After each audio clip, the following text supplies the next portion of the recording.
Are you considering divorce? Are you dealing with it now? Are you on the other side and not sure what comes next? You've come to the right place. Welcome to the Divorce Do's and Don'ts Show with your host, Lisa C. Decker. Hello and welcome back for another episode of the Divorce Do's and Don'ts Show. I'm your host, Lisa C. Decker, and I am a certified divorce financial analyst, a real estate collaboration specialist in divorce, and a certified amicable divorce professional with a special designation in financial matters.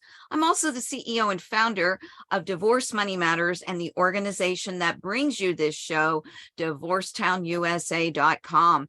Thank you so much for joining us today.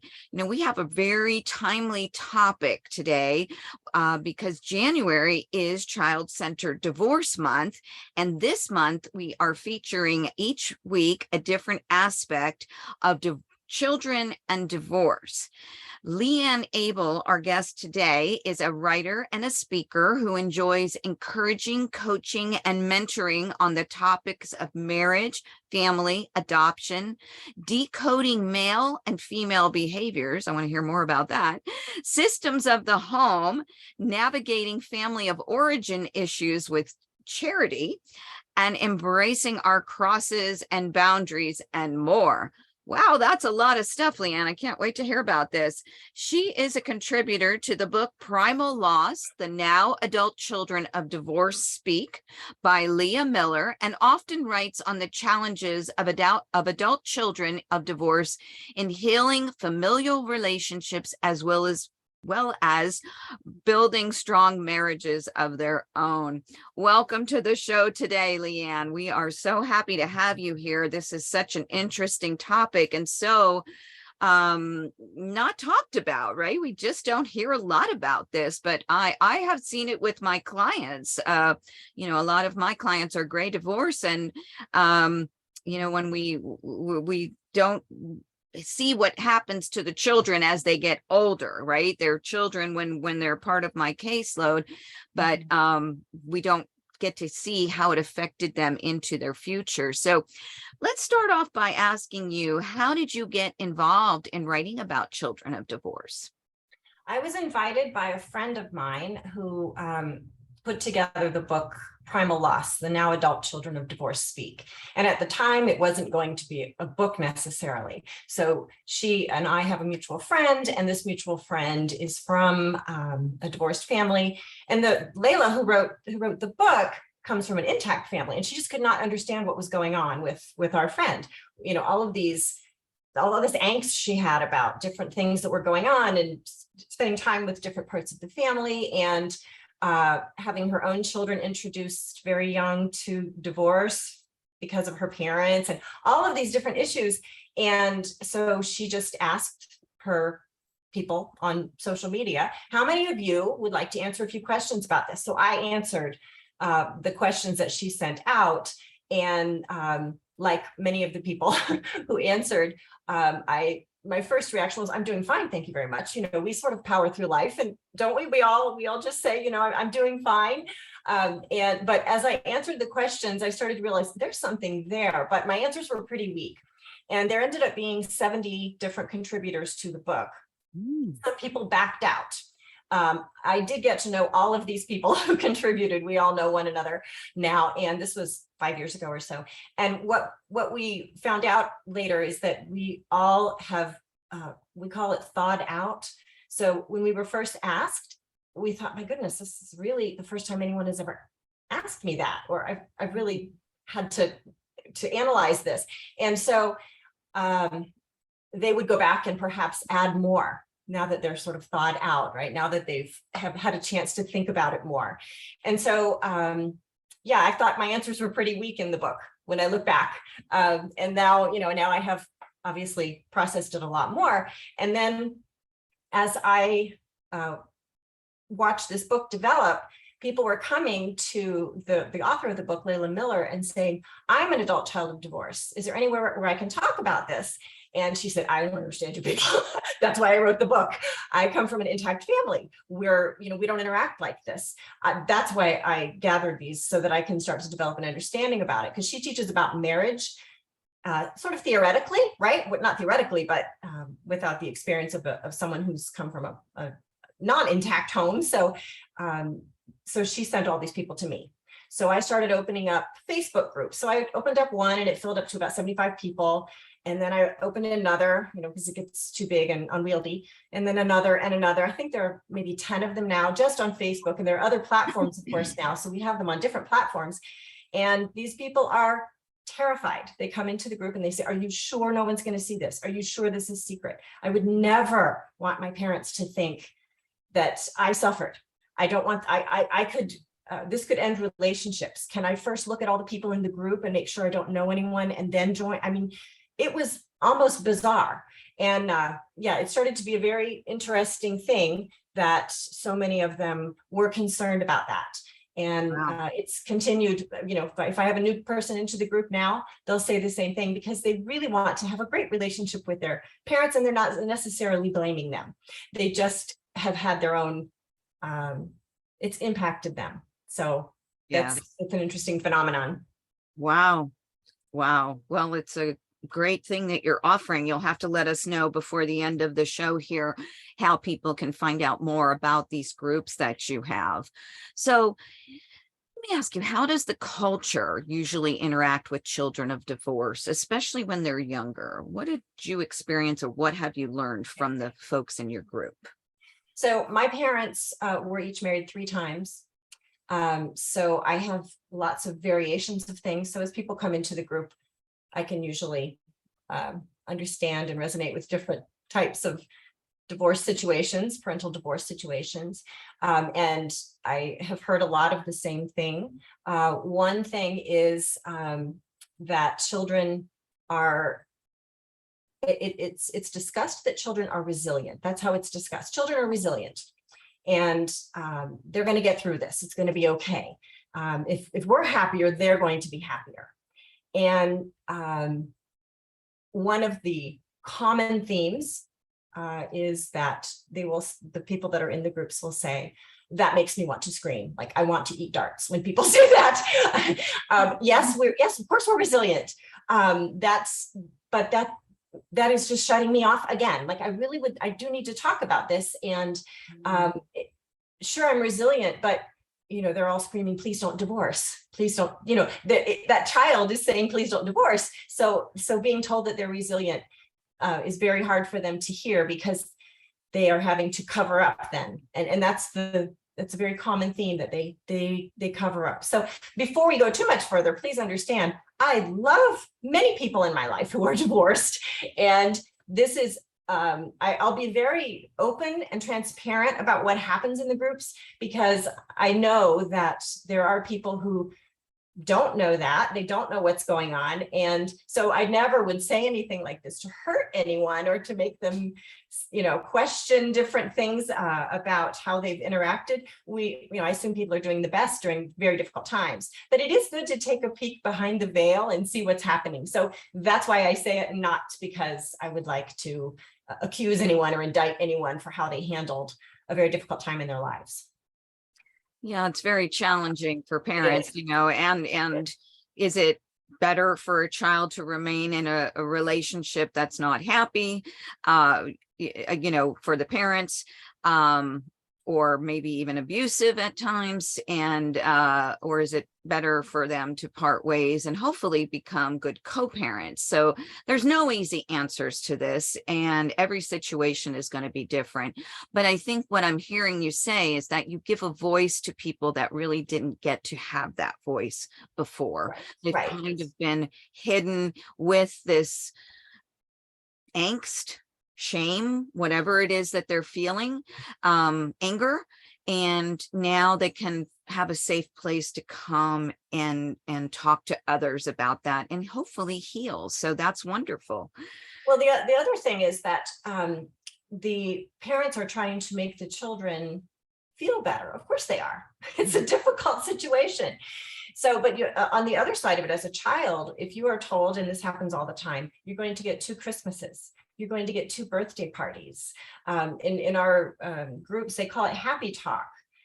That's not how they're feeling at all. I don't want my stupid 2 Christmases. I mean, you'll hear people finally say out loud, that's not it. That's not the thing. And so to hear those things as if it's supposed to make them feel better, what they really have trouble with is, oh, you get a bonus mom, you get a bonus dad when there's a remarriage and they haven't healed. And so for them, that's very difficult. Like, I have a mom or I have a dad, and this is my parents' new wife or husband, but you have to let things develop organically in a relationship. So I don't just immediately say, oh, I get a second mom, and we just go on from there. So that's very important. The other thing is, if someone says that if the parents are doing better, the kids will be doing better, that makes sense. The children of divorce, who are the ones I talk to, are adults now, so we call them adult children.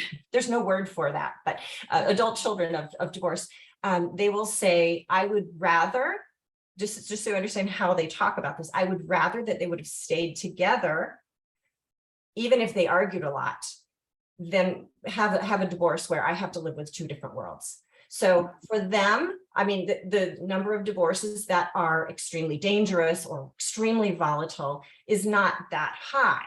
It exists. And for those situations, obviously people need to be safe and things have to be done. There has to be a separation, things like that, of course. But a lot of these aren't like that. So the children look back and they say, well, my parents were able to remarry, and obviously they're capable of marriage and things are fine. So they don't understand the fine intricacies of adult relationships, and they just wanted them to stay together. So for a lot of them, when they hear a lot of what they call happy talk, it's just hard because it doesn't address for them and what's going on with them, and it makes them think they're not allowed to think that thinking that kind of reaction to it is wrong. I should be happy.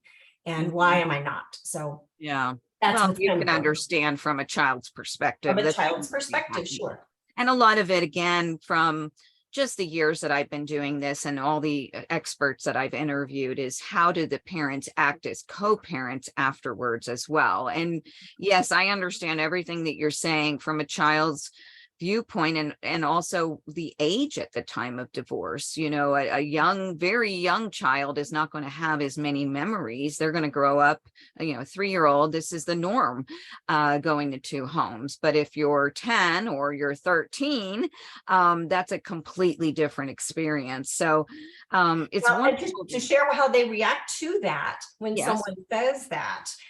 Recently, a friend of mine, actually, this happened with 2 different friends of mine. Their children ended up in college, and they went to their dorm and they were setting up, how you set up your dorm, it's all exciting.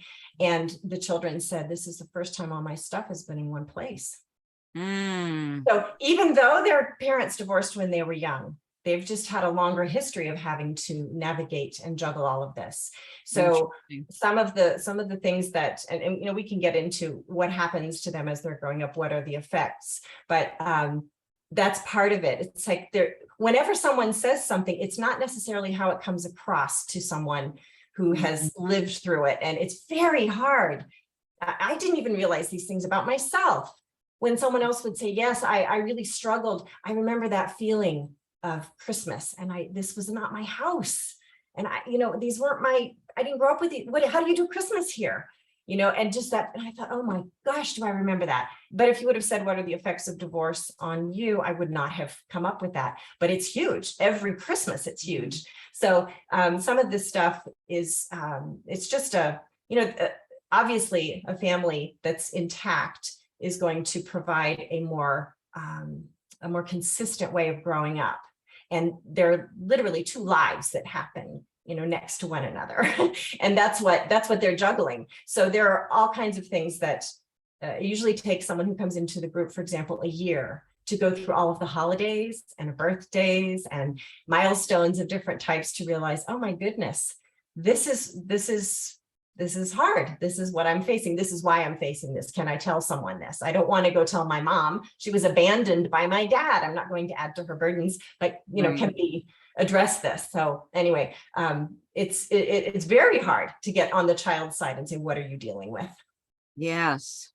You're giving us some interesting perspectives that really we don't get a lot of. It's enlightening to hear to take a peek behind the curtain, I should say.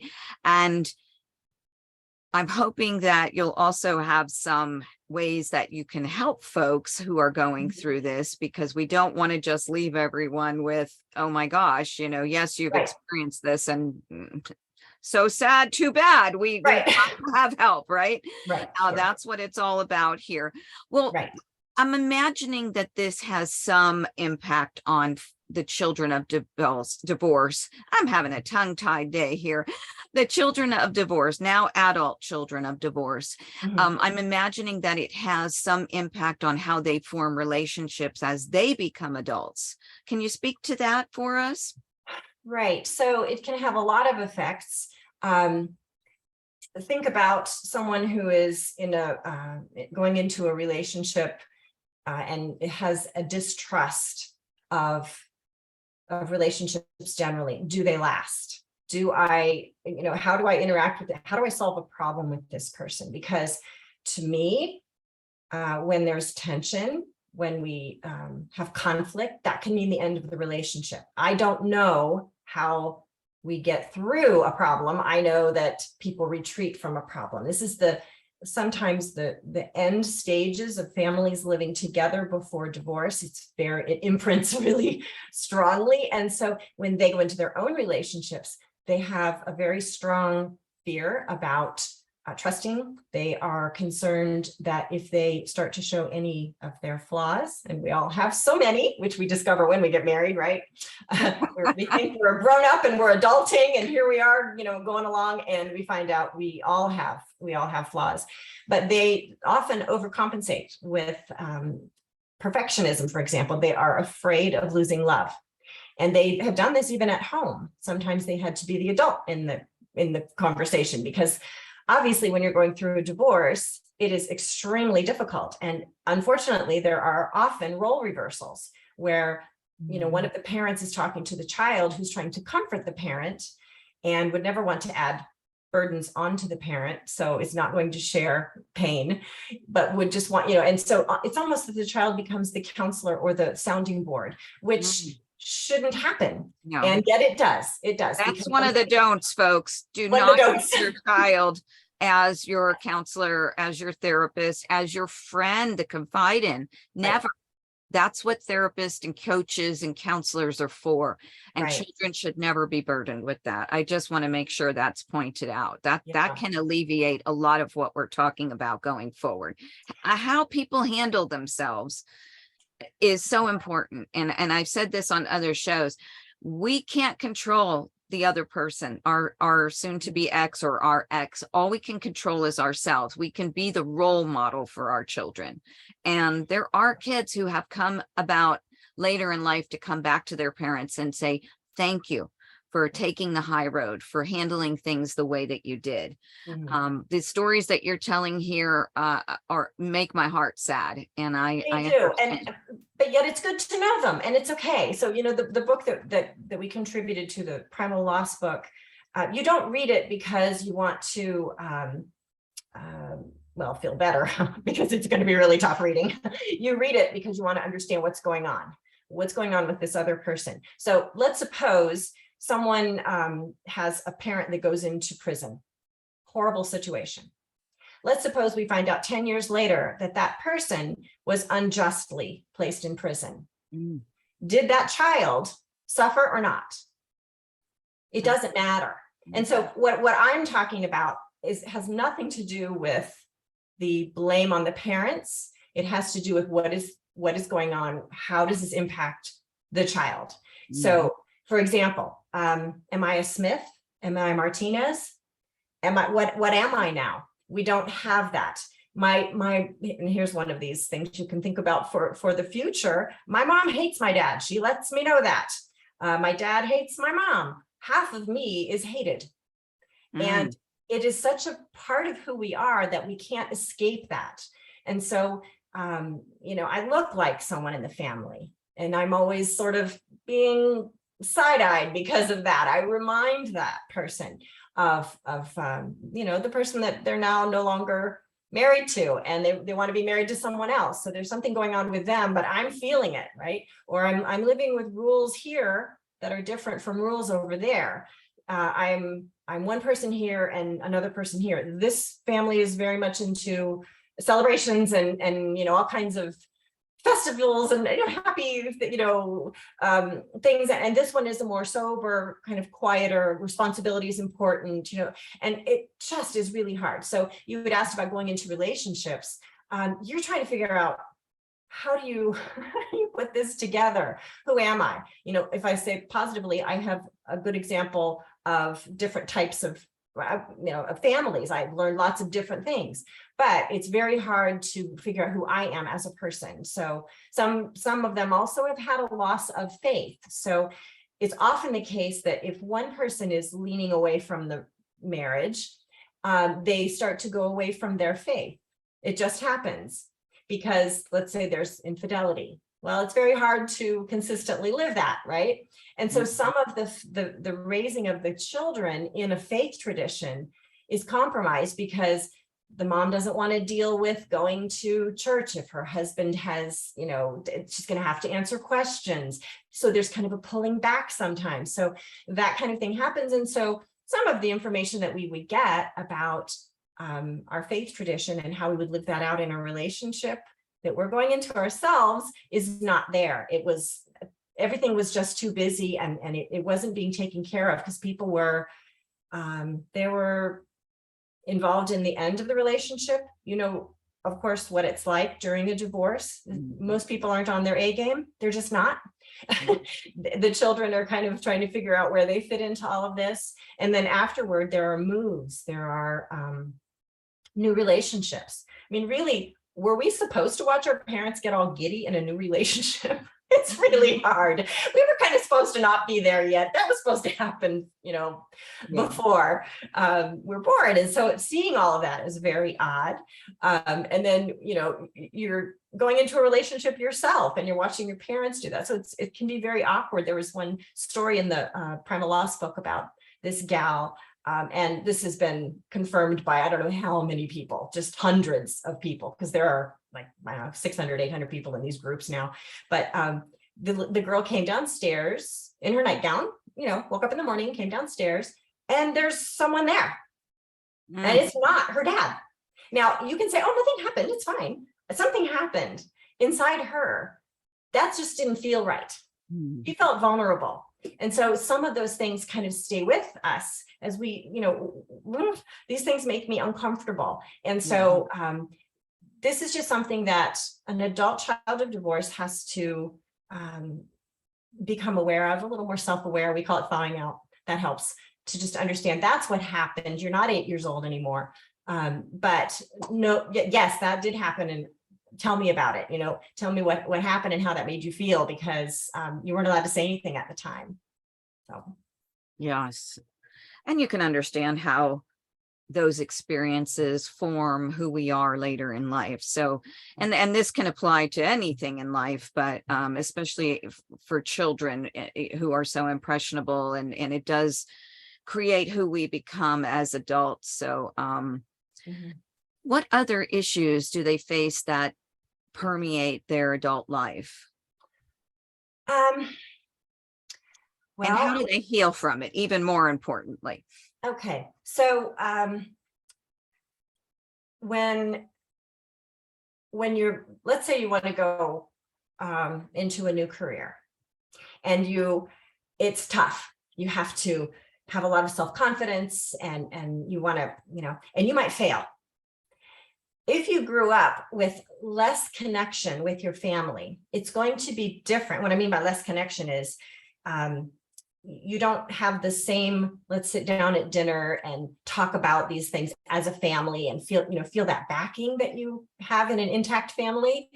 That's not necessarily there. So we talked to a lot of people who said, I watch other people who feel so confident about a lot of these things, and they're not afraid of failure. And as we talk, all of us, we're always talking about this fear of failure. We don't have someone who has our back. Now, whether that's true or not, I mean, there are probably parents who would have been there, but because we're hiding our emotions and we're not showing them and we don't want to add burden and all of that, we grow up not feeling like that.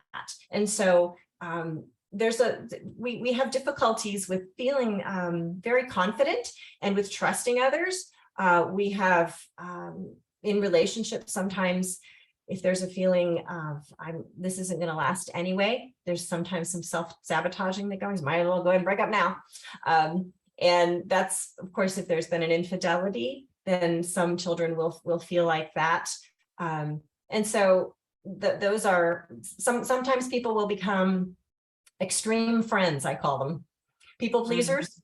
Yes. If anything is going on, I'm going to rush out and I'm going to be the one, because I can't stand to see someone hurting. And so I'm going to go and do these things. And a lot of people have had to learn boundaries about things because they just fell into that rescuer mode. A lot of them are afraid of abandonment in the relationship. And so that's important. Some people develop an extreme independence. So they feel like I just have to depend on myself. Some of them will squirrel away money just in case. They have a loneliness about this. They're in a marriage and they have a loneliness because they're pretty sure, these things don't last. And people who assume, like the author of that book, who assume that, of course, we're going to say married. That's what my parents did. That's what, that's what we did. They don't have that fear, that sort of subconscious exit ramp. So, this is getting really bad. It's going to end. It's going to end. And people talk about this all the time. They'll start talking about a topic and someone will remind the person who's talking, hey, you are playing out something that's not there's no evidence for. So it's probably something from, your past where things would just fall apart and you didn't know when they were going to happen. We call it the piano dropping out of the sky. If you watch cartoons when you were young, you're going to come around this big boulder and a piano is going to be there. You just know it. So they're a little guarded and a little cautious. And sometimes they're not quite sure how to interact with their own children, how to raise their children, because things were not stable during the parenting of them. So they often wonder, how do I do this now? Do I overparent? Do I underparent? What do I do? I had this as an example and I had that as an example. So, we all have, whether from an intact family or having parental divorce, we all have traumas in life. The thing is, if you are an adult child of divorce, that feeling of instability is sort of added to, or it's the foundation that you don't have underneath all of the normal traumas everyone's going to have. So one of the big issues with adult children of divorce is they don't want to be looked at as victims, right? They'll say, I'm fine, I'm powering through life. I can handle this. And they put this false front out. And then if you actually talk to someone and say, okay, let's talk a little bit more about this, and you give them some space and someone that will, so if you're that person who will listen, that allows them to maybe be a little more honest with themselves as well. You had asked too about, I have another question before you answer that about how they heal? How do we help people heal? Yeah. I'm curious if you have any statistics on how many children, adult children of divorce, actually divorce themselves. Yes. So I have read quite a bit about this, and it depends on the study, as you probably have found out when you read studies, but they do divorce at a higher rate. Okay. And so that's, we want to give our children lots of things. That's not a gift we want to give them, right? Right. They're going to, right? So we would love for them to not join the club. So we think, okay, let's give you the opportunity to see things, to first of all, deal with your own traumas and deal with your own issues that came up from this. And then whatever security might not be there, kind of try to provide that. So you had asked, how can someone heal from this? So I think it's important to find the right audience for your pain in general. So if someone comes to me and they're trying to recover from an addiction, or chaos they've caused with a meth addiction. I'm just not going to get it. I can become a drug counselor. I can learn all kinds of things about drugs. I'm not going to understand what it's like to be a meth addict. And so if that person comes to me and says, you know that feeling when, and I'm like, yeah, I got nothing. No, I don't know that feeling, right? So sometimes finding the right audience is important. So you have these survivor-led groups, the 12-step program, for example, they're all addicts in there. They're all dealing with similar issues. I think that's important. So it's not always a completely open, transparent conversation between children and parents. Sometimes that's not possible, but something is possible. So what they have talked about as moments that were the most healing, okay, what adult children of divorce have talked about, is when someone said to them something like, this was an injustice done to you. You shouldn't have had to grow up this way. And they're like, are we allowed to say that? Because I love my mom. I love my dad. Yes, but a family has a certain structure and a certain shape. And if children thrive more in a very stable home. They do. Mm-hmm. And so, of course, we make the best of every situation. But if someone just telling them, I really wish this didn't happen to you. Yes, I believe you, all the things that you're processing. This shouldn't have been this way. I wish it could have been better for you. And that just makes them think, okay, I'm allowed to have thoughts about this. I can start this healing journey now. So that's one of the most important things.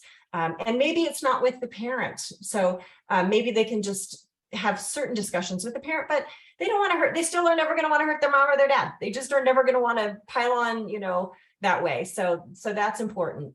Sounds like the group dynamic gives them a place to have validation.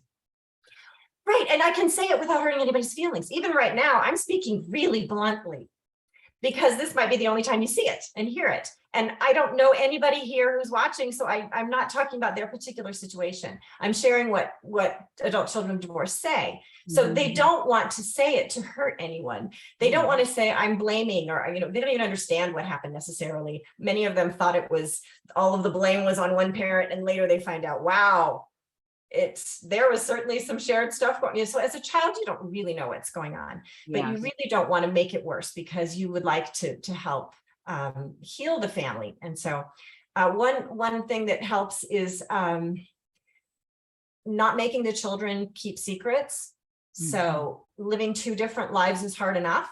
Mm-hmm. If you add to that, don't tell your dad about this, don't tell your mom about that. It's just a burden no child should have to deal with. Mm-hmm. The other is if your child says something, don't shut them down.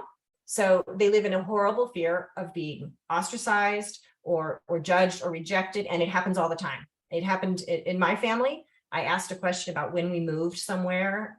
I didn't even know why we moved. Well, it was, of course, because my mom was dating a new man and all these things happened, which I wasn't aware of at the time, but I kind of figured out later because there was a marriage there.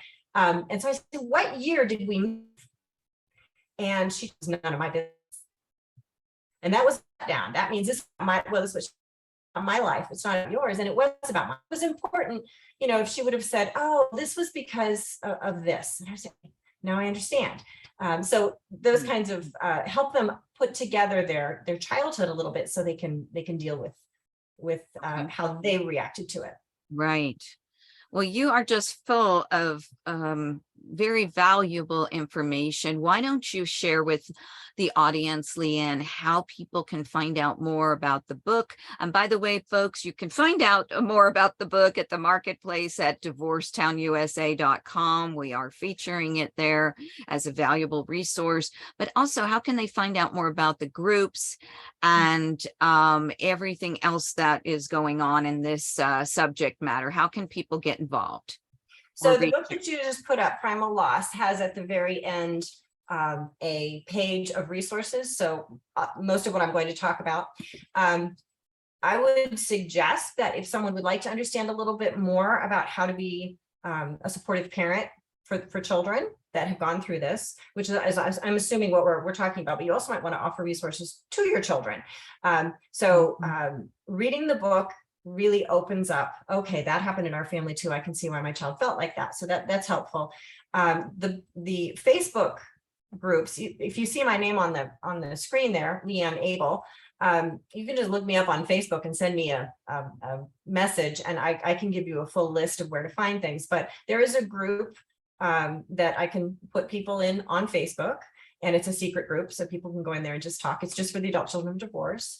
There are also 2 organizations that people can go to. One is called Life Giving Wounds. So we all know that if we have wounds in our lives, they can either sort of destroy us, or if we get healing, they can help us to, become a stronger person and to help others perhaps.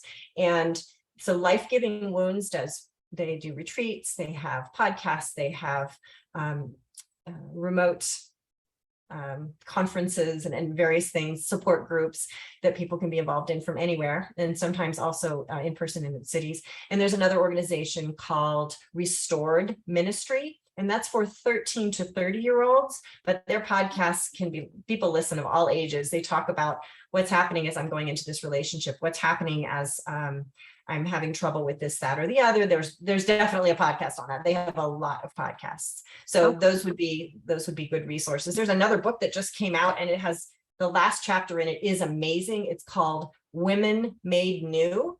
And it's about reflections on adversity, transformation, and healing. But there's a full chapter in there that is just really, really well put together for women who are what they call daughters of divorce. So that one would be specifically for daughters of people who have divorced and they have daughters.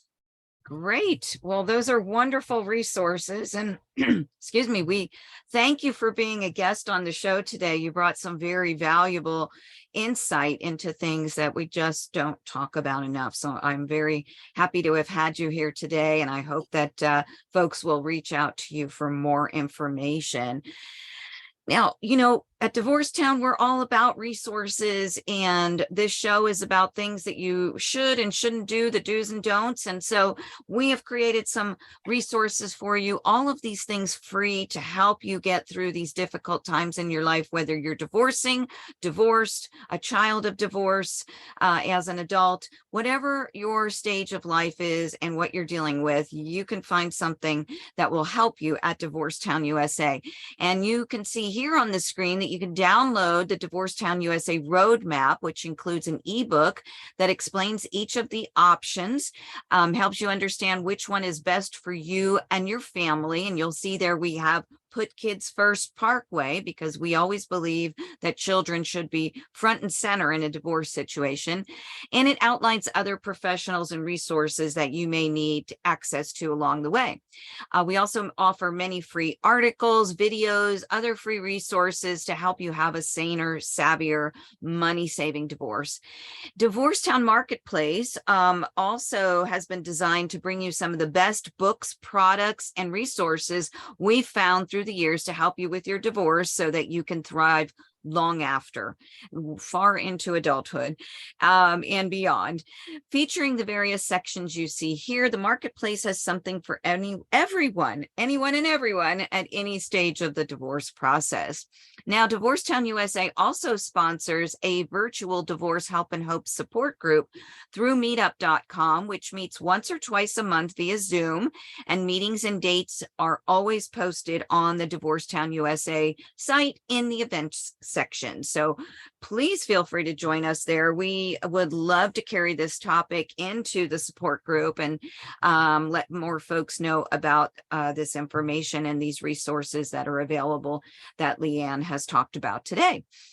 And in keeping with International Child-Centered Divorce Month, going into next week, we will have our guests Bruce Friedenberg and Carol Hughes, who will talk to us about children of divorce who are already adults when their parents start the divorce process. So we're going to flip the age range on this a little bit and get a different perspective. And they will share their guide for adult children of gray divorce. So we look forward to having you here for that and continuing this conversation. We hope you found this week's episode of the Divorce Do's and Don'ts show helpful. And we look forward to seeing you all next week and every week as we continue to improve the way the world divorces one family at a time.